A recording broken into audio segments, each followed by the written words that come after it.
Hello guys, welcome back to another video. അപ്പോൾ ഇന്നത്തെ പരിപാടി പറഞ്ഞാൽ ഒന്നുമില്ല, റാൻഡം ടോക്സ് 3 എന്ന് വേണമെങ്കിൽ പറഞ്ഞിട്ടിടാം. സംഭവം വേറെ ഒന്നുമില്ല, എനിക്ക് തൊള്ളെ തോന്നി വിളിച്ചറിയണ ടൈപ്പ് ഓഫ് വീഡിയോ, അതാണ് റാൻഡം ടോക്സ് സീരീസ്. അപ്പോൾ നമുക്കിത് പറയാനുള്ളത് അതെന്തായാലും നിങ്ങൾക്ക് മറ്റേ മഹത്തായൊരു പാക്കാണ് തരാം. ഭയങ്കര അടിപൊളി പാക്കാണ് കൊണ്ടുവന്ന് ഇതാക്കി വെച്ചത്. മെൻസ് ഇതിനു വേണ്ടി കൊണ്ടുവന്നു തോന്നുന്നു, വേറെ ഒന്നും ഇതിൽ ഇൻക്ലൂഡ് ആക്കിയിട്ടില്ല. മാസ്റ്റർ ലീഗ് കൊണ്ടുവന്നിട്ട് പേരിന് എന്തിനാ ഒന്നിക്ക് ഓർമ്മയില്ല, പഴയ പോലെ തന്നെ സാധനം. ഇതൊക്കെ 3 സ്കില്ലൊക്കെ ഉണ്ട് കേട്ടോ പ്ലെയറിന്, ഗ്യൂമാരസിനൊക്കെ. പക്ഷേ എന്തിനാണ് സാധനം എത്രയോ പ്ലേയേഴ്സിനെ വേറെ കൊണ്ടുവരാം അവർക്ക്. ആകെ ലാസ്റ്റ് വന്ന് ഡിഫൻഡേഴ്സിൻ്റെ ബാക്ക് കുറച്ച് നല്ല തോന്നിയെങ്കിൽ 500 കോയിൻ കൊടുത്തൊന്നും കിട്ടിയിട്ടില്ല. അത് പോട്ടെ, ഇപ്രാവശ്യം കിട്ടുമെങ്കിൽ പ്രതീക്ഷയൊന്നുമില്ല. അപ്പോൾ ഈ പ്രാവശ്യം ഞാൻ വേറെ ഒന്നല്ല പറയാൻ പോകണം. ഇപ്പോൾ ഈ ഫുട്ബോൾ 27 ഈ അപ്ഡേറ്റ് വന്നല്ലോ, എന്തെങ്കിലും നല്ലൊരു കാര്യം കൊണ്ടുവന്നവർ, എന്തെങ്കിലും നല്ല കാര്യം. ഗെയിം പ്ലേ ചേഞ്ചസ് ഒക്കെ അടിപൊളിക്ക് ഇഷ്ടപ്പെട്ടു കാര്യങ്ങളൊക്കെ. പക്ഷേ അതിൽ കൂടെ ചെറ്റത്തൊന്നും ചെയ്തിട്ടുണ്ടായിട്ടുള്ളതാണ്. പക്ഷേ ഗെയിം പ്ലേയിൽ കൊണ്ടുവന്ന കുറച്ച് മാറ്റങ്ങളും കാര്യങ്ങളൊക്കെ മൂവ്മെൻറ്റ്സൊക്കെ ഇഷ്ടപ്പെട്ടു. ബട്ട് ലോക്ക്ഡൗൺ അല്ലല്ലോ, എന്തായിരുന്നടാ, കൗണ്ട് ഡൗൺ ക്യാമ്പയിൻ എന്നുള്ള സാധനമുണ്ട്. അതായത് ഒരു വേർഷനിൽ മറ്റേ വേർഷനിലേക്ക് മാറുന്ന ലാസ്റ്റ് വീക്കിൽ എന്തെങ്കിലും ഒരു ക്യാമ്പയിൻ കൊണ്ടുവരും. കുറച്ച് കോയിൻസോ അല്ലെ കുറച്ച് ഏതെങ്കിലും പഴയ പാക്ക് കുറച്ച് ഫ്രീ പ്ലേസ് കൊണ്ടുവരുന്നിട്ട് ഓരോ ദിവസം ലോങ് കഴിഞ്ഞപ്പോൾ ഒരു ഫ്രീ സ്പിന്നോ അങ്ങനെ ഇവൻ്റൊക്കെ ഉണ്ടാകും, കളിച്ചിരിക്കാൻ പറ്റുന്നത്, ഇൻട്രസ്റ്റിംഗ് ആക്കുന്നത്. പക്ഷെ അത് ഭയങ്കര ഡ്രൈ ആയിട്ട് കൊണ്ടുപോയത് അവർ. പോട്ടെ, കാരണം ഒട്ടൊന്നത് വീക്കാണ് നമുക്ക് അഗ്വേറിൻ്റെ ആ സാധനമൊക്കെ കിട്ടിയത്. അത് കഴിഞ്ഞിട്ട് കൊണ്ടുവന്ന തൊലിയാണ് ഈ സാധനം. ഈ ഇവൻറ്റ്സൊക്കെ 150 ഗുണമേയും വെച്ച് കൊണ്ടുവന്നത്. കുറച്ച് സ്റ്റെപ്പപ്പിലൊരു 50 കോയിനുണ്ട്. ഇതാ കൊണ്ടുവന്നവർ. അവിടെ എത്ര നല്ല സാധനങ്ങൾ കൊണ്ടുവരാം, എത്ര നല്ല ഫ്രീ പാക്സ് കൊണ്ടുവരാം, എത്ര നല്ല ക്യാമ്പയിൻസ് കൊണ്ടുവരാം. ഇതൊരു തേങ്ങയിലേക്ക് ജസ്റ്റ് ഗെയിം ലോഗിൻ ചെയ്ത് ഒരു 12 മാച്ച് കളിച്ച് കഴിഞ്ഞാൽ 50 കോയിൻ കിട്ടും. ഇതാണ് മെച്ചം. അത് പാക്സ് ഇങ്ങനെ 1-2 നല്ല കൊണ്ടുവരുന്നതുകൊണ്ട് കറക്കാൻ വേണ്ടി കളിക്കുക, അല്ലാണ്ട് എന്തെങ്കിലും ഉപകാരമുണ്ടോ? ഞാൻ സത്യം പറയും, ഇത്രയും ഡെഡായിട്ട് ഞാൻ ഒരിക്കലും പെസ്സിലൊരു സമയത്തും കളിച്ചിട്ടില്ല. ഞാൻ എല്ലാ ദിവസവും ഗെയിം ലോഗിൻ ചെയ്തിട്ട് അത്യാവശ്യം ഗെയിം പ്ലേസ് കളിക്കുന്ന. പക്ഷേ എനിക്ക് മടുത്തു, ഒന്നും കളിക്കാനില്ല. പ്രത്യേകിച്ച് ഡിവിഷൻ പുഷ് ഞാൻ 2000 റേറ്റിംഗ് എത്തി. ഒന്നിൽ ഇതിൽ എയിൽ മറ്റേ 1900 എത്ര എത്തി.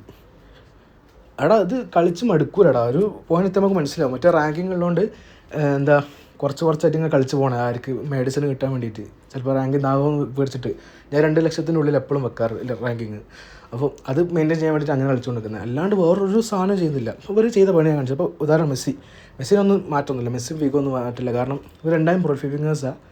Right wing forward left wing forward ഏടിട്ടാലേ വർക്കാവുള്ളൂ, അല്ലാണ്ട് RMF ഇട്ടാൽ നോൺ പ്ലേയിങ് സ്റ്റൈൽ. അത് ബേസിക്കാണ് ഇപ്പോഴത്തെ ഭാഷയിൽ ബേസിക്. ഇപ്പോൾ റൊണാൾഡോനെ എടുക്കുക, 2 പ്ലേയിങ് സ്റ്റൈൽ ഉണ്ട് പ്രൈസത്തെ വേർഷൻ, അറിയാലോ. റൊണാൾഡോക്ക് ഗോൾ പോച്ചർ നോർമൽ സാധാ പോലത്തെ playing style, basic non style, ഒന്നും ചെയ്യില്ല.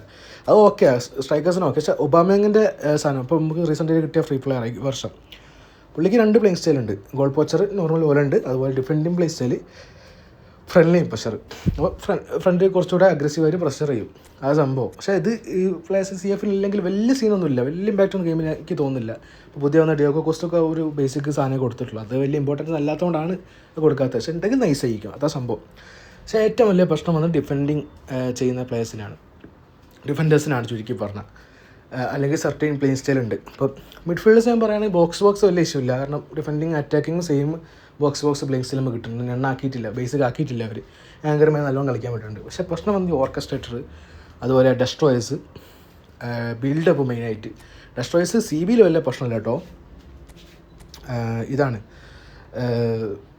മിഡ്ഫീൽഡിലേക്ക് വരുമ്പോൾ പ്രശ്നം, DMFലേക്ക് വരുമ്പോൾ അത് പ്രശ്നം എന്ന് വെച്ചാൽ അറ്റാക്കിങ് ഇവർ ഇൻവോൾവ് ആവും അറ്റാക്കിങ്ങിൽ. ആ സമയത്ത് ബേസിക് ആകുമ്പോൾ മൂവ്മെൻറ്റ് കുറച്ച് ഗഡ്ബഡ് ആവും. ഓർക്കസ്ട്രേറ്റർ പറയുമ്പോൾ അറ്റാക്കിംഗ് പ്ലേസിലാണ് ഓർക്കസ്ട്രേറ്റർ കൊടുത്ത്, ബേസിക്കാണ് പറ്റിയത്. ഇപ്പോൾ ഡിഫെൻഡ് ചെയ്യാൻ ഇറങ്ങുമ്പോൾ ഇവർ ഒരുമാതിരി മൂവ്മെൻറ്റ് അത്തിമറ കളിപ്പിച്ച് നോക്കുമ്പോൾ. പിന്നെ എനിക്ക് ഏറ്റവും വിഷമം തോന്നിയ ഈ കാര്യം, ലിലിയൻ തുറാം ഗെയിമിലെ 1 ഓഫ് ദി മെറ്റാ കാർഡ്സാണ്. സ്റ്റിൽ അടിപൊളി പെർഫോമൻസാണ്, നല്ല കുഴപ്പമില്ലാണ്ട് കളിക്കുന്നുണ്ട്. പക്ഷേ പ്രശ്നം എന്താ വെച്ചാൽ അറിയോ, ഡിഫെൻസീവ് ഫുൾ ബാക്കിന് അറ്റാക്കിംഗ് മോഡലാണ് ഇവർ കൊടുത്തത്. എന്ത് മാങ്ങാത്തൊരു ലോജിക്കാണ് അത്. ഡിഫെൻസീവ് ഫുൾ ബാക്കിന് ഡിഫെൻസീവ് പേര് ഡിഫെൻസീവ്, അത് കൊടുക്കേണ്ട ഡിഫെൻഡിങ് പ്ലേസ് സ്റ്റൈലായിട്ടാണ്, അല്ലാണ്ട് attack full back. Attack full back ആണെങ്കിൽ അറ്റാക്ക് മോഡ് കൊടുത്തോ. ഡിഫെൻസീവ് ഫുൾ ബാക്കിന് എടുത്ത് അറ്റാക്കിങ് എന്താ പറയുന്നത്, അറ്റാക്കിംഗ് പ്ലേസ് സ്റ്റൈൽ കൊടുക്കുക എങ്ങനെയാണ്? ഇതൊരു ലോജിക്ക് മനസ്സിലാവുന്നത്. കാരണം എന്താ പറയുക, സംഭവം പറഞ്ഞുതരാം. അപ്പോൾ കുണ്ടനക്കാട് ഹൈലൈറ്റ് മാസ്റ്റർ, അതുപോലെ കവറിങ് റോള്, ഇങ്ങനത്തെ കുറച്ച് പ്ലേസ് സ്റ്റൈലുണ്ട്. ഡിഫെൻഡിങ് ടാറ്റിക്സ്, ഡിഫെൻഡിങ് ഫോർമേഷൻ, അല്ലെങ്കിൽ ഡിഫെൻഡിങ് പ്ലേസ് സ്റ്റൈലായിട്ട് വരുന്നത്. ഇപ്പോൾ അത് ഇൻട്രൊഡ്യൂസ് ചെയ്തുകൊണ്ട് തന്നെ ഇവന്മാർക്കൊക്കെ ഇത് വേണം, ആ സംഭവം വേണമെങ്കിൽ ഹൈലൈറ്റ് മാസ്റ്റർ വേണം, അല്ലെങ്കിൽ കവറിങ് റോൾ വേണം. ഇത് ഏതെങ്കിലുമൊക്കെ ഉണ്ടെങ്കിലേ നടക്കുള്ളൂ. പുതിയ കാർഡ്സ് സൈൻ ചെയ്യിപ്പിക്കാനുള്ള പൊട്ടറ സാധനമാണ് ഇവർ. ഭയങ്കര ബിസിനസ് മൈൻഡാണ് ഇവർ. റീസെറ്റ് ചെയ്തു എല്ലാ നമ്മുടെ അടുത്തുള്ള പഴയ പ്ലേസിനൊക്കെ മെജോറിറ്റി പ്ലേസിനെ എന്ത് ചെയ്തു ഇവർ റീസെറ്റ് ചെയ്തു. എങ്ങനെ അറിയോ, 2 പ്ലേയിങ് സ്റ്റൈൽ ഇൻക്ലൂഡ് ആക്കിയതിന് ശേഷം ഡെസ്ട്രോയേഴ്സ് ഞാൻ പറഞ്ഞു അവർക്ക് ഡിഫെൻഡിങ് മോഡിൽ എന്താണ് ഡെസ്ട്രോയർ പ്ലേയിങ് സ്റ്റൈൽ. അറ്റാക്കിംഗ് മോഡിൽ ഇൻവോൾവ് ആയതുകൊണ്ട് നന്നായാലും കുഴപ്പമില്ല. പക്ഷേ ബിൽഡപ്പിന് പ്രശ്നം വന്ന ബിൽഡപ്പ് ഒരു അറ്റാക്കിംഗ് മോഡിലാണ് ഇവർ കൊടുത്തത്, ഡിഫെൻഡിങ്ങിൽ ബേസിക്കുക. അപ്പം ഒരു മൂവ്മെൻറ്റ് ഭയങ്കര ഷോക്കാണ് സത്യം പറഞ്ഞാൽ. പണ്ടത്തെ ലൈൻ കീപ്പ് ചെയ്ത് നിൽക്കുന്നില്ല. അവൽ എന്താ സിറ്റുവേഷൻ അതിനനുസരിച്ച് ചിലപ്പം ആ സമയത്ത് ബോൾ ആരെടുത്താൽ ചിലപ്പോൾ അഗ്രസീവായിട്ട് പോകും. സെനൈറ്റിൻ്റെ കാര്യം പറയാം. ഇപ്പം സെനൈറ്റിൻ്റെ കാര്യം അറ്റാക്കിംഗ് ഫുൾ ബാക്ക് അറ്റാക്കിംഗ് മോഡിലാണ് കൊടുത്തത്. ഓക്കെ, ലോജിക് മേക്ക് സെൻസ്, മനസ്സിലായോ, മേക്ക് സെൻസ്. പക്ഷേ ഡിഫെൻസീവ് ഫുൾ ബാക്കിന് എങ്ങനെയാണെങ്കിൽ അറ്റാക്കിംഗ് മോഡിൽ അറ്റാക്കിംഗ് പ്ലേ സ്റ്റൈലായിട്ട് കൊടുക്കുക മനസ്സിലാവുന്നില്ല. GK പിന്നെ കുഴപ്പമില്ല, ഞാൻ പറയാം. ഡിഫെൻസീവ് GK ഒഫൻസീവ് GK എന്ന് വെച്ചാൽ ഈ ഡിഫെൻസീവ് മോഡിൽ തന്നെ കൊടുക്കുക. അങ്ങനത്തെ കൊടുത്തവർ വലിയ കുഴപ്പമില്ല. GK ആണ് ഒരു വിട്ട് ഇറങ്ങി കണ്ടം വഴി ഓടുന്നില്ല, അതുകൊണ്ട് കുഴപ്പമില്ല. അത്യാവശ്യം നല്ല മൂവ്മെൻറ്റ്സും കാര്യങ്ങളും ഇൻക്ലൂഡ് ആക്കിക്കൊണ്ട് അവർക്ക് നല്ല പെർഫോമൻസ് കിട്ടുന്നുണ്ട് ഇപ്രാവശ്യം. കുറച്ചുകൂടെ ബെറ്റർ ആയിട്ട് എനിക്ക് തോന്നി കേട്ടോ. അപ്പോൾ ആ സംഭവം ഇപ്പോൾ ഇങ്ങനെയൊക്കെ വന്നുകൊണ്ട് എന്താ പ്രശ്നം അറിയോ, ഇപ്പോൾ യൂട്യൂബേഴ്സിൻ്റെ കണ്ടൻറ്റ്സ് നിങ്ങൾ നോക്കി നോക്കാണ്ടി എല്ലാം റിപ്പീറ്റഡ് ആയി. കഴിഞ്ഞൊക്കെ എത്രയോ പ്രാവശ്യം ചെയ്ത കണ്ടൻറ്റ് അതേപടി ഇങ്ങോട്ട് പിന്നെ ചെയ്യുന്നുണ്ട്. കാരണം എന്താ പറയുക, ഡബിൾ പ്ലേയിങ് സ്റ്റൈൽ ഇൻട്രൊഡ്യൂസ് ആക്കിയോണ്ട് നമ്മൾ ഓൾറെഡി ഉള്ള കാർഡ് കൊണ്ട് വെച്ചിട്ട് നമുക്ക് പ്രോപ്പറായിട്ട് ഗെയിം പ്ലേ കളിക്കാൻ പറ്റുന്നില്ല. അപ്പോൾ ഇങ്ങനത്തെ സാധനം ചെയ്തുകൊണ്ടെന്നാൽ എന്തെങ്കിലുമൊക്കെ കണ്ടൻറ്റ് ചെയ്യാൻ പറ്റുള്ളൂ ഇതിനകത്ത്. വേറെ എന്ത് കണ്ടൻറ്റാണുള്ളത്, എന്ത് ഇവൻ്റാണുള്ളത് ഇതിൻ്റെ അകത്ത്. ബോക്സോ ചിലപ്പം നല്ലത് 2 എണ്ണം വെച്ച് വന്നു തോന്നുന്നു. ഹസാർഡിൻ്റെ വന്നു, ഇതിൻ്റെ വന്നു, ഇത് 2 എണ്ണം മര്യാദയ്ക്ക് വന്നിട്ടുള്ളൂ ഈ ഒരു ഡിഫൻഡേഴ്സിൻ്റെ. അപ്പോൾ ഇത് ചെയ്യുക, പ്ലേസിന് എടുക്കുക, റിവ്യൂ എടുക്കുക, കഴിഞ്ഞു. അവിടെ ആ കണ്ടൻറ്റ് കഴിഞ്ഞു. പിന്നെ ഈ ഒരു ദിവസത്തെ ചായൻ്റെ പൈസ കൊടുത്താൽ നമുക്ക് സുവാരസും മറ്റേ എന്താ പറയുക തിയാഗൽ കാൻട്രി ഒരു ബിരിയാണിൻ്റെ പൈസ കൊടുത്താൽ കസിലസും ഒക്കെ കിട്ടും. ഇതൊക്കെ വെച്ചിട്ട് എന്ത് ചെയ്യുക, പ്ലേസിന് എടുക്കുക. എന്നിട്ട് ഒരു ദിവസം ഒരു ദിവസത്തേക്കുള്ള സംഭവമായി എന്ത് കണ്ടൻറ്റായി. അപ്പോൾ ലൂസേഴ്സിൻ്റെ റിവ്യൂ അല്ല ഗെയിം പ്ലേ റിവ്യൂ ആണ് ഞാൻ കഴിഞ്ഞ ശേഷം ചെയ്തത്. കഴിഞ്ഞു. എനിക്ക് വേറെ ഒന്നും ചെയ്യാനില്ല ഈ ഗെയിമിൽ. എന്താണല്ലേ ഒന്ന് പറഞ്ഞുണ്ട്. ഞാനിപ്പോൾ ഡിഫൻഡിങ് ടിപ്സ് ചെയ്യേണ്ടതായിരിക്കും. ഇപ്പോൾ നിങ്ങൾ ഒരുപാട് യൂട്യൂബേഴ്സിൻ്റെ ഡിഫൻഡിങ് ടിപ്സും ഫോർമേഷൻ മാറ്റുന്നതും ഒക്കെ പറഞ്ഞു. എനിക്ക് ഫോർമേഷൻ മാറ്റം മനസ്സില്ല. എനിക്കിതനുസരിച്ച് കളിക്കാൻ താല്പര്യമുള്ളൂ. ഞാൻ വേറെ ട്രൈ ചെയ്യില്ല. കാരണം എനിക്ക് എൻ്റെ ഇഷ്ടപ്പെട്ട കുറച്ച് പ്ലേയേഴ്സ് ഓലൊക്കെ വെച്ചിട്ട് ഞാൻ കളിക്കുള്ളൂ. അതുകൊണ്ട് തന്നെ എനിക്കിങ്ങനെ കുറേ ട്രൈ ആക്കണമെന്ന് ആഗ്രഹമൊന്നുമില്ല. അപ്പോൾ എനിക്ക് ആ തരത്തിൽ ട്രൈ ചെയ്തിട്ട് നോക്കേണ്ട ആവശ്യമൊന്നുമില്ല. അതുകൊണ്ട് ഞാൻ ചെയ്യാത്തത് അത് തന്നെയാണ്. അപ്പോൾ അവരൊക്കെ ചെയ്യുന്നത് കുറച്ചുകൂടി ഹെൽപ്ഫുള്ളായിട്ടുള്ള വീഡിയോ ആയിരിക്കും. അപ്പോൾ അത് നിങ്ങൾ കാണുന്നുണ്ടെങ്കിൽ അത് കുറച്ച് യൂസ്ഫുൾ ആണെങ്കിൽ ചെയ്ത് വെക്കുക. പക്ഷെ എനിക്ക് താല്പര്യമില്ല. എനിക്ക് ഇങ്ങനെ തന്നെ കളിക്കണം. ഒരു ഫ്ലൂയിഡ് പിന്നെ കുറേ കഴിക്കാൻ മറന്നു കിട്ടും. കുറേ ആൾക്കാർ പറയുന്നുണ്ട് ഫ്ലൂയിഡ് ഫോർമേഷൻ ഓഫ് ആക്കിയാൽ മതി, എന്നാൽ പിന്നെ അറ്റാക്കിംഗ് പ്ലേ സ്റ്റൈലും ഡിഫൻസീവ് പ്ലേ സ്റ്റൈലും ഇല്ല. അങ്ങനെയല്ല കേട്ടോ ഗേസ്, ഇത് സംഭവം അങ്ങനെയല്ല. അത് play style according to formation എന്നല്ല അവർ പറഞ്ഞത്. ഡിഫൻഡിങ് പ്ലേ സ്റ്റൈലും അറ്റാക്കിംഗ് പ്ലേ സ്റ്റൈലുമാണ്. ഫ്ലൂയിഡ് ഫോർമേഷനാണ്, ഫ്ലൂയിഡ് പ്ലേ സ്റ്റൈലല്ല. മനസ്സിലായോ? അപ്പോൾ അങ്ങനെ നിങ്ങൾ കാണരുത്. ഇതൊരു ഫോർമേഷൻ ബേസ്ഡ് ആണെങ്കിൽ അങ്ങനെ തന്നെ അവർ പറയും, അങ്ങനെ തന്നെ അവർ പറയും. പക്ഷെ അവർ പറഞ്ഞിട്ടില്ല. അപ്പോൾ ഫ്ലൂയിഡ് ഉണ്ടെങ്കിലും ഇല്ലെങ്കിലും കണക്കാണ് കേസ്. ഇവർ നമ്മുടെ പുതിയ പ്ലേയേഴ്സിനെ സൈൻ ചെയ്യിപ്പിക്കണം എന്നുള്ള ലക്ഷ്യം കൊണ്ട് മാത്രമാണ് ഈ ഒരു സംഭവമൊക്കെ ഇൻട്രൊഡ്യൂസ് ആക്കിയിട്ടുള്ളത്. ആ സംഭവം യൂട്യൂബേഴ്സിന് വീഡിയോ കണ്ടിരിക്കും, വാട്സ്ആപ്പ് അപ്നെസ് എന്നൊക്കെ പറഞ്ഞിട്ട് വെറുതെ തിങ്കളാഴ്ച വരുന്ന പാക്കുണ്ട്, തോലിഞ്ഞൊരു പാക്ക്. ഇത് തേങ്ങിയത് അതാണ്. അറ്റ്ലീസ്റ്റ് പാക്കെങ്കിലും നല്ലത് കൊണ്ടുവന്നെങ്കിൽ ഗെയിം കുറച്ചെങ്കിലും കുഴപ്പമില്ലാന്നെങ്കിലും പറയാം. അത് അതും ഇല്ല, പാക്കും ഇല്ല, ഇവൻറ്റും ഇല്ല. അപ്പം മെയിനായിട്ട് ഫോർവേഡ് പ്ലേയേഴ്സ് കുഴപ്പമില്ല, വിങ്ങേഴ്സ് വലിയ സീൻ ഉണ്ടാവില്ല. മിഡ്ഫീൽഡേഴ്സ് ബോക്സ് ടു ബോക്സും ആങ്കർമാനും കുഴപ്പമില്ല. ഡെസ്ട്രോയേഴ്സ് CB ആണെങ്കിൽ മൂവ്മെൻറ്റിന് പ്രശ്നം ഉണ്ടാവില്ല. GKയും വലിയ കുഴപ്പമില്ല. ഈ വിങ് ബാക്സും ബിൽഡപ്പ് ഇങ്ങനത്തെ കുറച്ച് ഓർക്കസ്ട്രേറ്റർ അങ്ങനത്തെ കുറച്ച് സാധനങ്ങളുണ്ടല്ലോ, അവർക്കാണ് പണി കിട്ടിയത്. അതുകൊണ്ട് തന്നെ ഇതൊക്കെ അധികം ആൾക്കാർ സ്കൂളിൽ യൂസ് ചെയ്യുന്ന പ്ലേയേഴ്സ് തന്നെയാണ്. ഡിഫൻഡേഴ്സ് ഇല്ലാണ്ട് കളിക്കാൻ പറ്റില്ലല്ലോ. അപ്പോൾ അവിടെ വെച്ചിട്ട് തന്നെ അവർ പിടിച്ചു. കറക്റ്റ് സമയത്ത് എന്ത് ചെയ്തു, കറക്റ്റ് 3 പ്ലേയേഴ്സ് ഡിഫൻഡേഴ്സിനാക്കി പാക്കും ഇറക്കി പൈസയും പൊട്ടിപ്പിച്ച് ആൾക്കാരെ കൊണ്ട് സൈൻ ചെയ്യിപ്പിച്ചു. അതപ്പോൾ ഉണ്ടായത്. അപ്പോൾ ഇപ്പോൾ വലിയ കുഴപ്പമുണ്ടാവില്ല ഗെയിം പ്ലേയിൽ.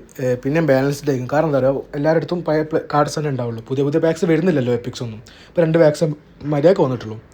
അപ്പോൾ ഇനിയും പാക്സ് വന്ന് ഒരു സ്കോഡിനൊക്കെയുള്ള പ്ലേയേഴ്സൊക്കെ full pay to win players ഇങ്ങനെ പർച്ചേസ് ചെയ്ത് വാങ്ങിക്കൂട്ടുമ്പോൾ അവരുടെ പ്ലേയിങ് സ്റ്റൈലും ഗെയിം പ്ലേ ഒക്കെ നല്ല ഇമ്പ്രൂവ് ആവും. ഈ ഒരു ഡബിൾ പ്ലേയിങ് സ്റ്റൈലൊക്കെ ട്രിഗറായി പുതിയ കാർഡ്സ് അവരുടെ സ്കോഡിൽ വരുമ്പോൾ അപ്പോഴാണ് നമുക്ക് പണി കിട്ടി. കുറച്ച് ഫ്രീ പ്ലേയേഴ്സ് ഉണ്ട്. ഒബാമേങ്ങ ഏറ്റവും നല്ല കുറച്ച് കാർഡ്സ് ഉണ്ട്, കുറച്ച് ഹൈലൈറ്റ് പ്ലേയേഴ്സ് അവർ തന്നിട്ടുണ്ട്.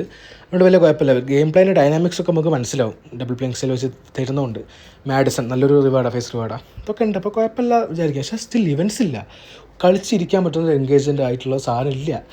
ഇപ്പോൾ ഞാനിപ്പോൾ റിവാർഡ്സ് ഉണ്ടെങ്കിൽ ഇവൻറ്റ്സ് ഇല്ലെങ്കിലും ഗെയിമിൽ ഒരുപാട് ടൈം സ്പെൻഡ് ചെയ്യുന്ന ആളെ ഞാൻ വെറുതെ കളിച്ചുകൊണ്ടിരിക്കും ഗെയിം.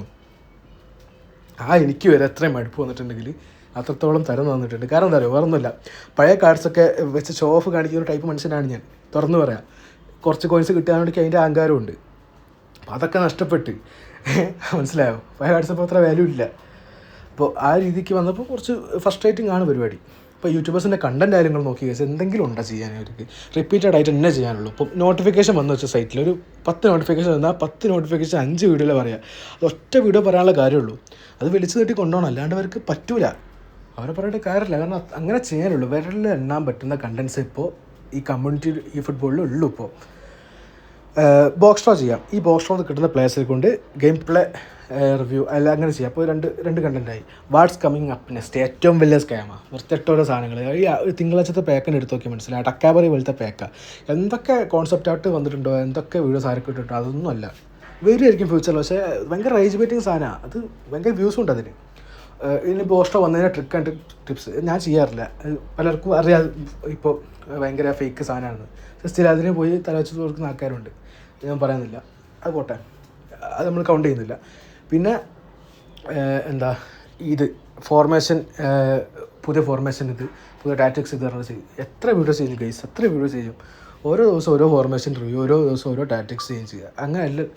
അങ്ങനെ വരും, യൂസ്ഫുൾ ആകുന്നുണ്ടാവും. പക്ഷേ മനസ്സിലായി എത്ര റിപ്പീറ്റഡാണ് മനസ്സിലാവും. ഭയങ്കര ബോറിംഗ് ആ സംഭവം. യൂസ്ഫുൾ ആകുന്ന വീഡിയോ ആയിരിക്കും, പക്ഷേ ഓരോ ദിവസവും ഇത് ചെയ്യാനുള്ള കണ്ടൻറ്റ് വേറെ എന്തെങ്കിലും. ഞാൻ ഇപ്പം ഓരോ ഗെയിമിൽ ഓരോ ഇവൻറ്റ്സ് വരും ഓരോ സമയത്ത്. ആ സമയത്ത് അതിൻ്റെ പുതിയ കാര്യങ്ങൾ, അതിലെ ഇപ്പോൾ ഫുട്ബോൾ ഗെയിം ആയതുകൊണ്ട് ഇതിൽ ഫുട്ബോൾ മാറ്റിയെടുത്ത് മറ്റേ റഗ്ബി എടുത്തുകൊണ്ട് കളിക്കാനും പറ്റില്ല. പക്ഷേ സ്റ്റിൽ അതിന് എന്തെങ്കിലും ഒരു എക്സൈറ്റിംഗ് സാധനങ്ങൾ കൊണ്ടുവരാൻ പറ്റുമായിരിക്കും. ഇവർ കഴിവില്ലാത്തവന്മാരൊന്നുമല്ല, ചെയ്യൂല, അതന്നെ സംഭവം. അപ്പോൾ ഇങ്ങനെയൊക്കെ ചെയ്യുന്നതുകൊണ്ടാണ് പ്രശ്നം. അപ്പോൾ ഈ വിരൽ എന്താണ് കുറച്ച് കണ്ടൻസുകൾ ഇത് റിപ്പീറ്റഡ് ആയിട്ട് വരും. ബോക്സ് ഷോ എല്ലാ ആഴ്ചയും വരും, ബോക്സ് ഷോ ചെയ്യും. അതിൽ കിട്ടുന്ന പ്ലേയേഴ്സിന് റിവ്യൂ ചെയ്യും, പിന്നെ അത് ചെയ്യും. പിന്നെന്താ, ഓരോ ആഴ്ചയും ഓരോ ഫോർമേഷൻ ചേഞ്ച്, ഓരോ ടാക്ടിക്സ് ചേഞ്ച്, അത് പരിഹരിക്കാൻ ചെയ്യണം. ഇതെല്ലാം മെയിനായിട്ട് ഇപ്പോൾ ഉള്ളൂ. വാട്ട്സ് കമ്മിങ് ലിസ്റ്റ് അതിന് എൻഡില്ല, അത് എന്നും ചെയ്യും. അത് വീക്കിലി ഒന്നുമില്ല, ദിവസവും ചെയ്യുന്ന സാധനം. അപ്പോൾ ഇതൊക്കെയാണ് കണ്ടൻറ്റ്. പറയുമ്പോൾ ഭയങ്കര ബോറിംഗ്. എനിക്ക് പലർക്കും ഫീൽ ചെയ്യുന്നുണ്ടാവും, പക്ഷേ ജസ്റ്റ് ഇതാണ് അവസ്ഥ. അപ്പം പല വീഡിയോസുകൾ നോക്കിയാൽ മനസ്സിലാവും. ഇപ്പോൾ കൗണ്ട് ഒരു ദിവസം ഒരു വീഡിയോ ചെയ്യണമൊക്കെ ഉണ്ടാവും. കാരണം ചാനലിങ്ങനെ കീപ്പ് ചെയ്ത് കൊണ്ടുപോകണം, മോണിറ്റൈസേഷൻ ആക്കാനാണ്, അല്ലാതെ റവന്യൂ അവർക്ക്. അപ്പോൾ അത് അങ്ങനെ ചെയ്താൽ പറ്റൂ. ഇപ്പോൾ എനിക്ക് വല്ല നഷ്ടമില്ല, കാരണം ഞാൻ മോണിറ്റൈസ്ഡ് അല്ല, എനിക്ക് പൈസ കിട്ടുന്നില്ല. അപ്പോൾ ഞാനിപ്പോൾ ഒരു വീഡിയോ ഇട്ടാലും ഇട്ടില്ലെങ്കിൽ കണക്കാം. മനസ്സിലായോ?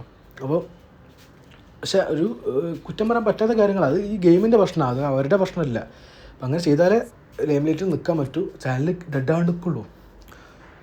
അപ്പോൾ ഇതാ സംഭവം. നിങ്ങളുടെ ഒപ്പീനിയനൊക്കെ ജസ്റ്റ് താഴത്ത് കമൻറ്റ് ചെയ്യാം.